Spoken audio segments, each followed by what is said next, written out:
così piccolo che non mi ricordavo dove l'avevo messo. Si tratta del nuovo gimbal per smartphone di casa Zhiyun, lo Smooth Q4.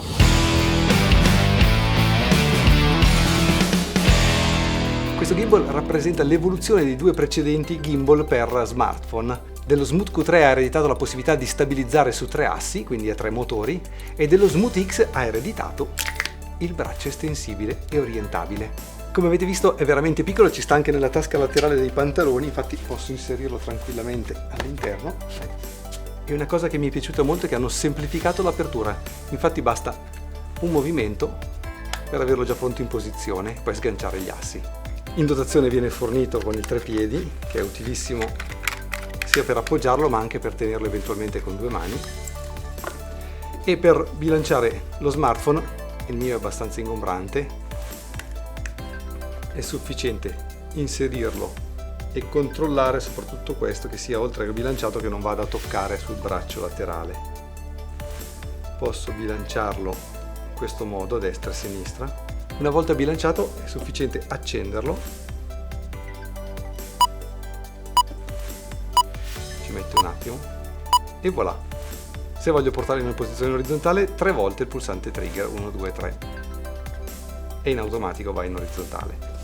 La versione combo che vi consiglio è dotata di tutto quello che può essere utile, compresa questa luce magnetica bellissima che si accende nel momento in cui io vado a posizionarla. Posso girarla verso di me per illuminarmi.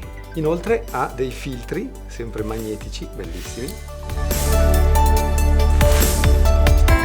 La prima volta che utilizzate questo gimbal dovete utilizzare la sua app ZY Camil per attivarlo. Ovviamente con la sua app potete sfruttare appieno tutte le funzionalità di questo gimbal, mentre è possibile comunque utilizzarlo con le app native degli smartphone, per le quali ad esempio alcune funzioni sono attive, come l'avvio e lo stop della registrazione, lo scatto delle fotografie, ma con la sua app nativa ha veramente tanto. Il pulsante di registrazione, se premuto una volta, ci permette di effettuare lo scatto di una foto oppure di avviare o di fermare un video.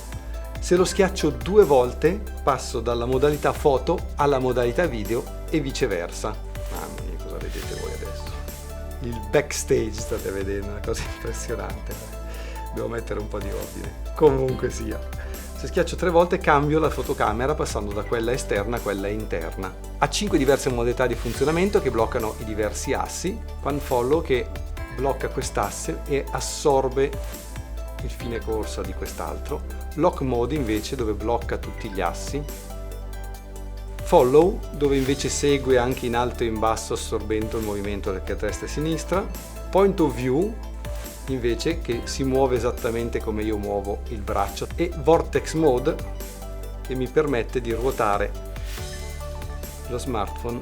Oltre a questo ho anche go mode, per cui se tengo premuto questo pulsante trigger lui mi permette di seguire velocemente i movimenti, quindi se io riprendo azioni sportive, se premo una volta il pulsante mode passo nella modalità successiva, 2 volte torno alla modalità precedente. Se tengo premuto invece per qualche secondo porto in stand-by il mio gimbal. Il vantaggio di portarlo in stand-by è che io posso non consumare le batterie e quando bisogna utilizzarlo rischiaccio il pulsante mode e in un attimo torna attivo, impiegandoci molto meno tempo che accendendolo e spegnendolo. Una cosa interessante è che se io blocco o questa posizione o quest'altra con il suo lock, automaticamente il gimbal passa in modalità stand-by e quando lo sblocco torna nella modalità attiva. Con la sua app nativa, utilizzando questa rotellina, posso controllare lo zoom del mio smartphone. Come ho anticipato prima, ci sono delle funzioni associate anche a questo pulsante. Se premo una volta aggancia in modalità trace il soggetto e a questo punto cerca di mantenere sempre il soggetto in quadro. Il trace mode lo posso impostare anche velocemente, semplicemente disegnando un rettangolo con il dito intorno al soggetto che io voglio mantenere centrato nell'inquadratura. Cliccando nuovamente disabilito questa funzione. Per tornare nella posizione di partenza doppio clic sul pulsante. Se invece faccio 3 volte clic cambio dalla posizione verticale a quella orizzontale e viceversa. Quello che vi dicevo essere molto interessante è il fatto che abbia un braccio estensibile di 21 cm e mezzo. È utile perché questo gimbal, come vedete, comunque ha un limite per cui non può ruotare completamente su quest'asse. Quindi se io dovessi riprendere in questa direzione, l'ideale è che io alzo in questa maniera, posso comunque permettermi di riprendere in orizzontale se devo ad esempio entrare in un finestrino di una macchina, oppure In questo modo posso fare riprese rasoterra e salire dando l'effetto di avere un crane oppure un drone.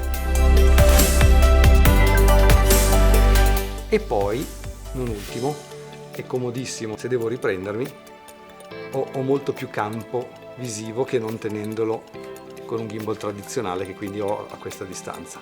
Inoltre posso tenerlo da dietro mentre cammino ed effettuare riprese come se mi stessero riprendendo da dietro. Ha la funzione del controllo dei gesti, per cui se io lo attivo, alzo una mano, mi riconosce, dopo 3 secondi inizia a riprendermi e mi segue. Questa stessa funzione è disponibile anche ovviamente se io uso la fotocamera esterna. Attiviamo la funzione, metto un po' più indietro,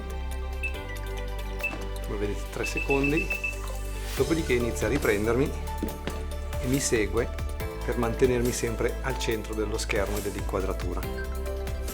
Molto interessante.